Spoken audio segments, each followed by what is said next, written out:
Secrets of the C-Suite, the podcast, is for anyone interested in leadership and the wins, losses, and lessons of being an executive. We are two women who have successfully navigated C-Suite roles and are sharing our experiences. We will be bringing on guests to tell their stories and want to spark honest conversation and discussion, which may include swearing and lots of laughs. Join us on this adventure.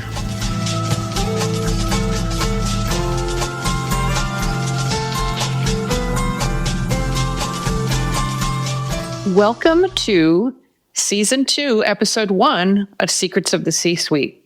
We're really happy to have you here. My name is Juliet Clothier, and I'm here with my collaborator, Susan Sutherland. Hi, Susan. Hi, Juliet. How are you? I'm doing well. I'm really excited to start the season off with a conversation just between the two of us, which I think we've decided we're going to be doing a little more of this season. There's a lot to talk about. But we're also going to have some interesting guests. So this is exciting, and I'm thrilled to be starting off the new year with a new season. Yeah, me too. Me too. Although I will say, it's been a while since we've recorded ourselves in conversation. So hopefully we'll shake off the rusties. Yes, and full transparency, this is our second time around. So we had to toss out the first recording because we just weren't quite ready, but I'm hoping today we'll be a little more ready. And again, remembering you're not ever really ready. You know, you always have something to learn and a place to grow. So I just want to remind ourselves about that too. So I love that. And it's really important to remind our audience. That's one of the central tenets of the Secrets of the C-Suites, is that nobody really knows what they're doing and everybody's figuring out as they go along, including us and including this podcast. So exactly. If you're listening and you've been beating yourself up a little bit about not having everything, all your ducks in a row and perfection, we're here to lower your expectations. Love that. I love that. I think it's, that just reminded me of just this, why do we put so much pressure on the new year? And, now I'm going to do this thing and I'm going to be, I'm going to start the new year off right. And it's it's not flipping a switch, you have to on-ramp to it a little bit. So I think that's also a good reminder that I don't know why we think that we're just today I'm going to be a different person and, do things differently. So that's a good one. Yeah. I think that one of the things just tying into that is this book that I read, and I think I'm late to the party because a lot of people are followers of Mel Robbins, but the Let Them theory just kind of flipped a switch for me in a funny way.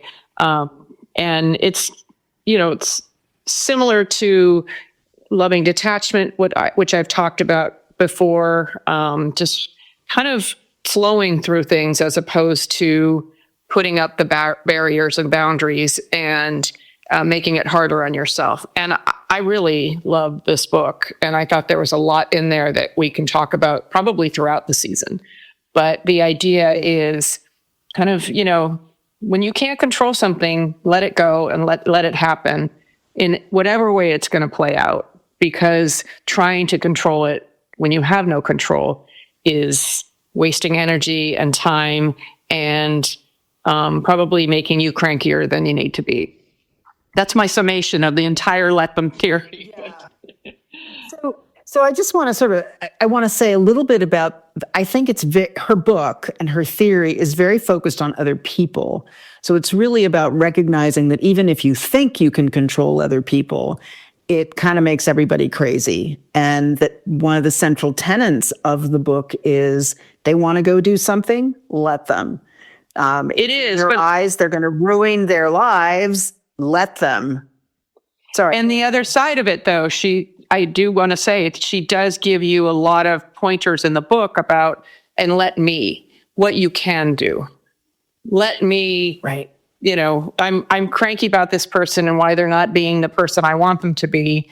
What can I do? What can I control in that moment? And this being January 2025, is the day we're recording this, which is a very significant day and a really good day to practice for me, this Let Them theory, because I have no control over what's happening maybe in Washington and in that part of my world.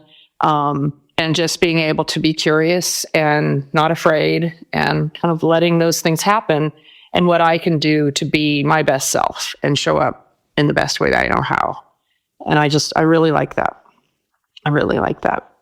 Yeah, it's a pretty powerful tenet, and I agree. It's the both pieces of it. It's let them, in other words, stop trying to control other people and put yourself in the middle of it, but also think about what parts you need to own, whether it's, ooh, I'm getting a little over involved, or what parts of this equation do I need to own? And also in terms of taking care of oneself, because typically when you feel that, when you are compelled to control, there's something in there that needs a little attention, I think. I agree. When you're too focused on the external, that probably means you're avoiding something in the internal, which there's another, that's another piece to it, is we tend to hold our breath through difficult times. And that's one thing I'm working on for myself, is trying not to hold my breath, because I feel like the holding your breath is almost delaying the inevitable. And so if I can figure out how to maintain some equanimity while the crazy is happening, but actually working through it and evaluating things in terms of what I can and can't control, truly letting go.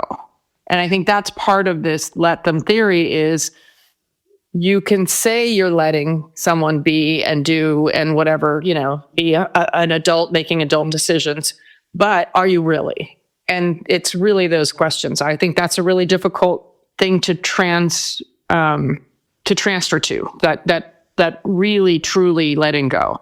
And that's where I'm going to have to do a lot of work, because I can say I'm letting go, but then it happens again, and it just, all the irks and the things that drive me nuts about the situation are coming back, instead of truly being like, it's not interesting the way that person parks their car, that's really, and then, wanting to write a nasty note or something. And isn't it really interesting that you have the same reaction every time? Right, exactly. And that curiosity, not only about what's happening, but also like what your reaction is. I've talked to people about, I guess it's a metaphor, maybe it's an analogy, that I had this experience a while ago while on a plane, where I suddenly realized something really important that is a metaphor for responding to difficult situations. So I used to be one of those clench the armrests if there was any turbulence. And I would literally hold my breath, and I would make my body rigid, and I was going to resist this turbulence. And somewhere along the line, I discovered that if you relax into the turbulence, one is you don't feel it in the same way. I think it's like having a building on rollers in earthquake country. Like the building sways a little bit. It doesn't feel great, but it doesn't break. And so the analogy is that if you can let things happen, then you don't experience them in quite the same acute way, and you're not holding your breath. The analogy of turbulence and the way we hold ourselves when things are happening is a really brilliant metaphor for me around, I want to feel everything. I don't want to break, and I don't want to get overwhelmed, but part of holding the space for things to happen, including things that I don't want to happen, is to hold a little space between me and the thing. And that airplane experience of turbulence has just been a guiding thing for me for many years. I'm not saying I'm good at it. I'm just saying it's a picture that I hold in my head. No, but I think it's a great one, because for me, and when you said that, I was like, oh, wow. For me, when I get on the plane, I actually consciously say, you're in someone else's hands. And I'm actually traveling right now, not at home. And when I got on the plane to come, I'm in Chicago. I consciously said, my life is in the hands of this pilot. And I don't know what that pilot ate for dinner last night or did this morning, or I know nothing about this person. And I have put my entire trust in this system that has worked for me. I haven't had any big issues. And I am able to let that go. That's a great thing to practice in other parts of my life, of just like, I'm putting my life, the outcome, in someone else's hand, and that's okay. And sometimes it works, and most of the time it works. What's coming up for me now as we're talking about this is obviously this is a very powerful and central approach that we both have for dealing with stress. And so I was gonna lead you to, Juliet, a conversation about, so what does this have to do with the C-suite? But I won't, before we open up that piece of the conversation, I want to make an observation, is that the pilot and the planes and the airline company have somewhere along the line pretty much earned your trust. Like, planes don't fall out of the sky every day. Does it happen occasionally? Yes, it does. But, and what I'm starting to think is, what's it like when you work in an organization where you don't trust your senior leadership or your boss, and you look around and the system that you are in as an employee and as a leader does not inspire trust or faith? Like, I think that's a really, and I know so many people who work in environments where they're getting on a plane and they don't really want to give up they don't want to put their lives in someone else's hands. What do you say to that? Well, I think that I've been in that situation before, and you're in the C-suite. You should be able, and I'm not saying you're shoulding yourself, you should be able to make change to the system. You are the ones you're part of the group that's not being trusted.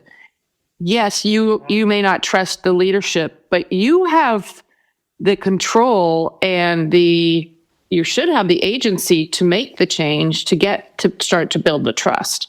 And I think that that's really interesting. It's, if you're in an agency, an organization where you've been, the leadership has been there a long time and there's no trust, that's something that is a little bit different than when there's a shift in leadership and people are testing it and seeing, can I trust this? Is this actually, what they say is going to happen?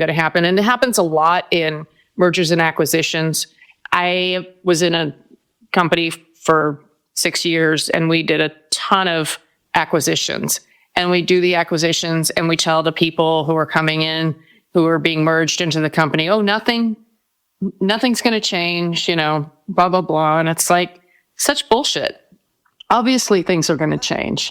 And I think that being honest and being as transparent as possible with people is really how you gain that trust. We will fail. We will make mistakes. We are going to do our best to, make this transition as seamless as possible, but it's not going to be. It's going to be rocky. It's going to be bumpy. And trying to invoke that curiosity instead of fear, that's a phrase I heard during COVID, and I just loved it because it really does soften the edges of things where you're saying, that's interesting. That's an interesting choice. I might not have made that choice, but kind of back to the let them theory. Let's see how it plays out. I'm not going to worry too much about it. And I think there's when you're in leadership, one of the things that you're tasked with is weighing risk. What's the risk of this going bad? Like, is it going to be insurmountable?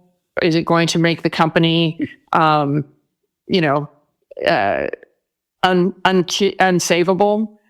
Or is it something that we can recover from?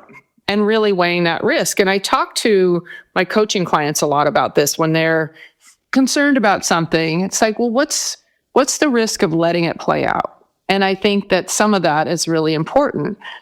I think involving as many people as possible in the path that you're taking and understanding, not in the decision making, because I think that can get a little bit inefficient, but in the steps, like, we're going to do this and we're going to take a minute and see how it's going. So I think that trying to help and use some of these theories and philosophy, kind of tying it back to the let them theory, is helping people understand that sometimes letting something play out works well and you learn from it. Right. And I don't know, I feel like I'm going off on a tangent here, but I also feel like this is kind of where my brain goes when I'm in these situations where there's a trust issue.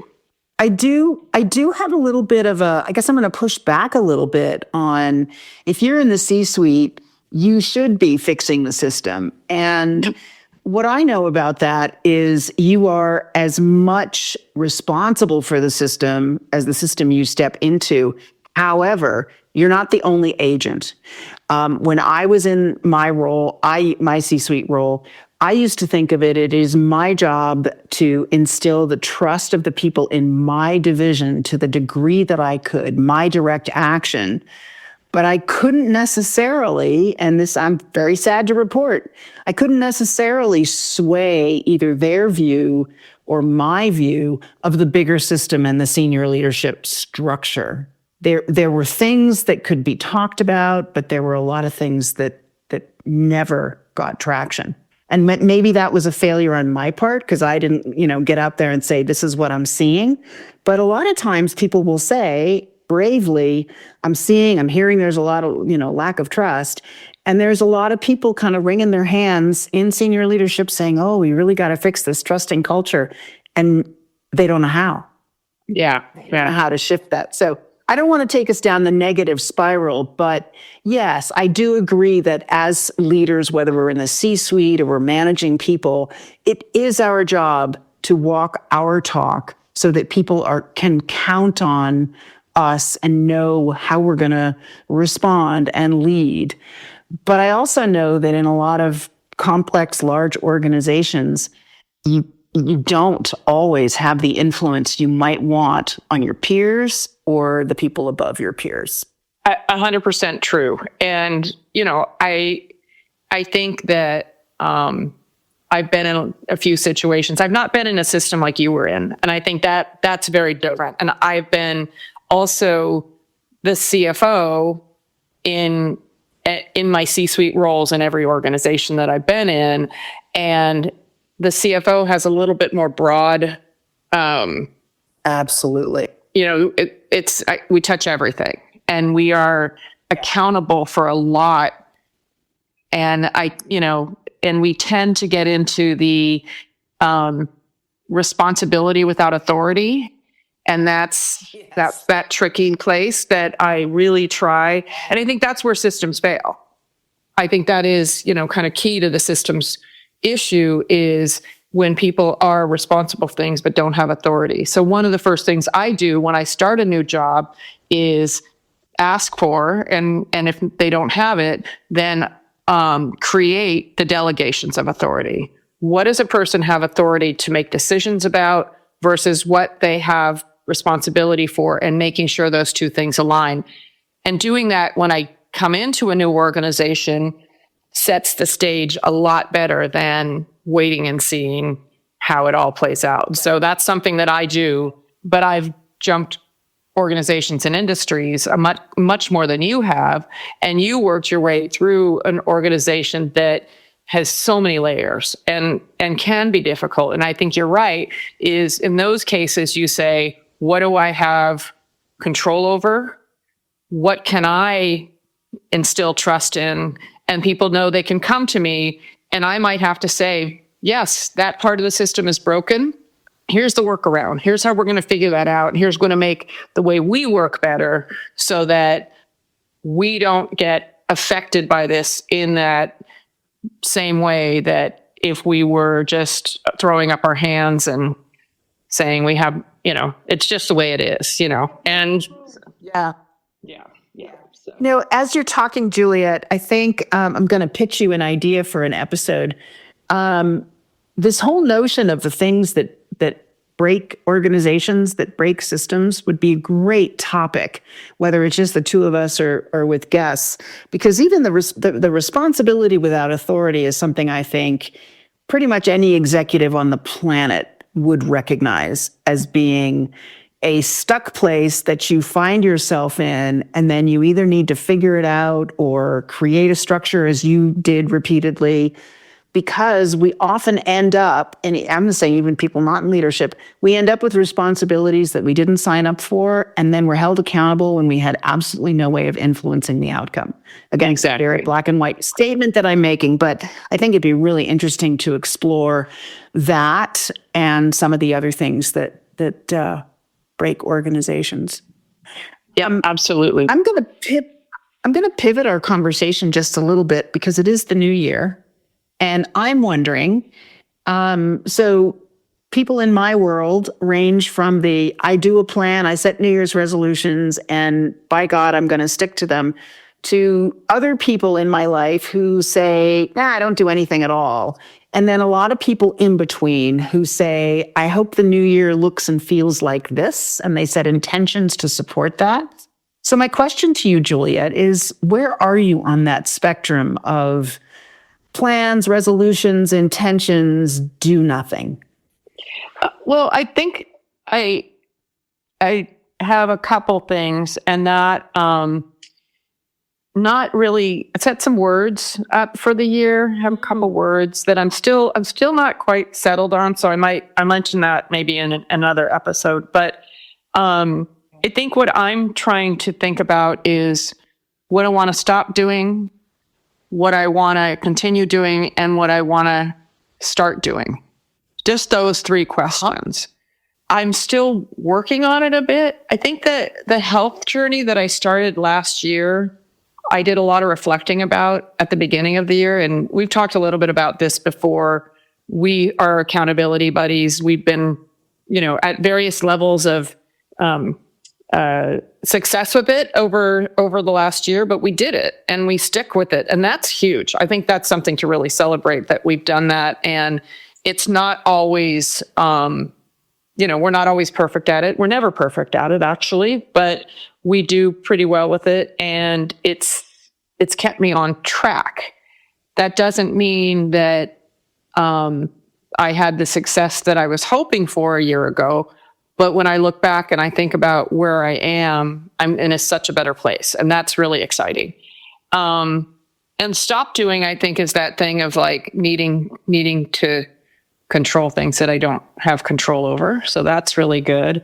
And then really starting to be hopeful. And not that I haven't been hopeful and I'm a pretty optimistic person, but really consciously choosing hope when things feel a little bit dark, if that makes sense. So that's kind of where I'm at. Yeah. I'd love to hear what your words are when you've settled on them. I'm still a little bit in limbo there too. So maybe we'll hold off on sharing our words of the year. I do find that choosing a word is kind of like the meta direction around both internal and external growth. And a lot of times I'm thinking about my business, which of course I identify with, I probably over-identify with because I'm a coach and our skills are who we are and all of that. But I also, I don't want to say I set resolutions because the idea of resolution is a little bit like sitting on a plane and encountering turbulence. You hold them so tightly that we fail. We set goals that are so narrowly prescribed, and they're either win or lose. And most of the time by February, we've fallen off. Over the last year, and in part by the kind of accountability, Juliet, that you and I have done together, I've learned the power of setting an intention and a direction and then allowing myself to work at it. Not every day is going to look the way I want it to look, but over time, my discipline has improved, and that's the consistency piece of that. It's not just in the results, but my discipline around it. So for 2025, I had this really big insight towards the end of 24 about my nervous system. And I think my nervous system has been pretty much wrecked since, the year 2000, if not before that. And I realized that I really needed to, in order to do the things we've been talking about already on this podcast, to have some equanimity, to have some spaciousness between me and the events that would cause me to react, to be able to be in flow, to experience life fully, I need to kind of reset my nervous system. And so I've done some research on what are the ways that you can do that? And there are lots of things that I'm doing to contribute to that. Some days better than others. So again, it's, I'm working at it. But the main thing that I'm practicing, and it's interesting, it's a mindset, which is my nervous system is a wreck and I'm trying to heal it, but it's not broken and I'm not trying to fix it. And the mindset around I'm healing and I'm evolving with whatever I'm working with is a really fundamentally different mindset than I'm broken and I need to get fixed. That broken, I need to get fixed is exactly like holding on to the armrests on an airplane in turbulence. As soon as it hits, it's all over, right? It's catastrophe. Yeah. Everything bad has happened.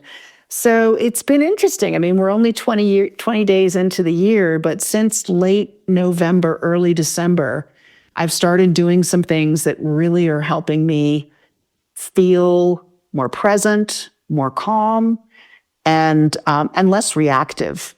Yes. I think the reactivity thing is the thing that it's jarring when you think about it, reaction. And for me, I've tended to be a person who maintains this very calm, I'm optimistic, I'm calm, and then something will completely throw me. And I think about what I allow to throw me, because I don't allow a lot of things to throw me.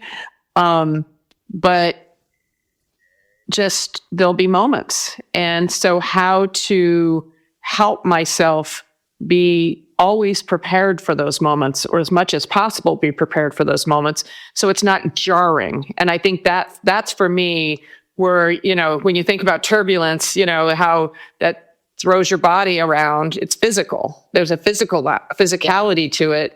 And so, kind of how do we let those things, when there's a moment like a pandemic, like I got something the other day that said my health insurance had been canceled for no reason at all. So you're going into this, like, it's the flight or fight thing, like these people are, wrong and bad, and, just putting a lot of judgment on the situation instead of just being like, hey, it's fixable. It's not, so I don't know. I think there's a lot of work to be done just on that part of it. And really, if we can understand how to balance and create that equanimity and balance in all of it, not just when things are going well, and then, helping other people through the coaching process, see that there is a way to navigate this life that doesn't require you to be, ready to fight and be cranky and just float. To be on edge all the time. I mean, it's just, fun to be waiting for the other shoe to drop. And I know a lot of people who would resonate with that expression without feeling like their life is always waiting for the shoe to drop, right? So it's interesting. I was in a conversation with someone today about the piece that some of us have around gaslighting ourselves. Like if someone says, oh, you feel like you're always waiting for the shoe to drop, I would say yes. But then I would sort of go, well, no, not really. I'm calm. I'm cool. I'm a confident leader. I know how to, right? And not realizing that underneath that is this hypervigilance that I've had for years and years and years. And I am kind of waiting for the other shoe to drop. That I want to heal. So it is interesting also that we know each other we know ourselves really well. Sorry, I misspoke. And yet we also don't always really want to own the thing that's underneath that's the deeper issue that's causing us to I'm calling it misbehaving, but it's not really misbehaving, but it's just it's not being that person that you think you are. And it comes out in these weird ways sometimes that I think gaining more control over that as opposed to the things I can't control is really kind of what I'm looking for. Yeah. It's certainly the journey and Not being the cranky person in the room. It is. It's. I mean, that's a thing too. I think that's a really good point. Well, and that is the secret. That it is. This is a journey. This is not. And I know that's so cliche, the journey and not a destination. Blah blah blah. But that's, to me, I feel like if you're not growing and learning, it's what's the point? So yeah. I don't know how popular or unpopular that theory is, but I have been told that I'm a person that looks for growth a lot. And I want to know more. I want to know more about how I can show up better for myself.